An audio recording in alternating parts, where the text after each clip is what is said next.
In a group with all kinds of different beliefs, people tend to paper over the differences. The idea is, what if we just pretend there are no differences? Or if we pretend they are very small? At least we'll have no problems. You will often hear, "This is so sensitive."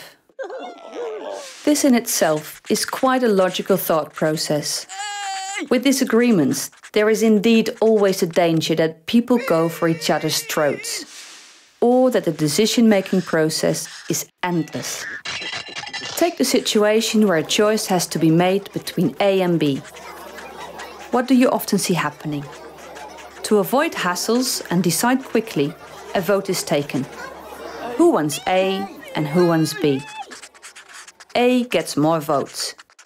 There you are. We have a democratic decision. The proponents of A are happy. The people who wanted B are less happy.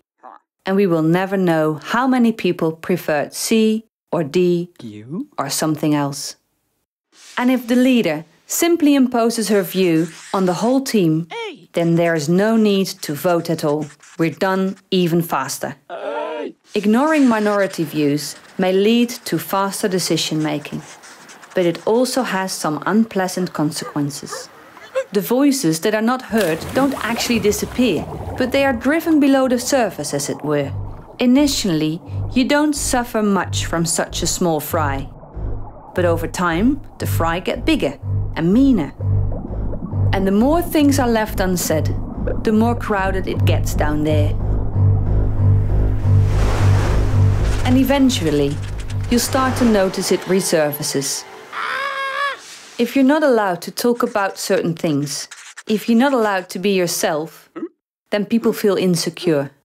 And these feelings have to be vented anyway. I don't agree. So someone makes a small joke about one of the things that cannot be talked about. There's some sniggering. Hey, now suddenly a lot of people know about it. I'm not the only one who thought this was a wrong decision. I don't either. The jokes become more cynical. People gossip, begin to form groups. Appointments are supposedly forgotten. Appointment? Oops, forgotten. Haha, stupid of you. People come up with all sorts of excuses to avoid doing things. The next step is intentionally working against or delaying things.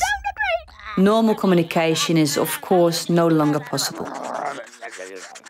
Sometimes it ends in the great silence, or it becomes a war. They fight each other to a standstill. But however it ends, the insights concealed in all those forbidden opinions and feelings are not utilized. Get out of here! Cynicism, sabotage, gossip and bickering are signs that there is something very important that is not being said, or is not allowed to be said.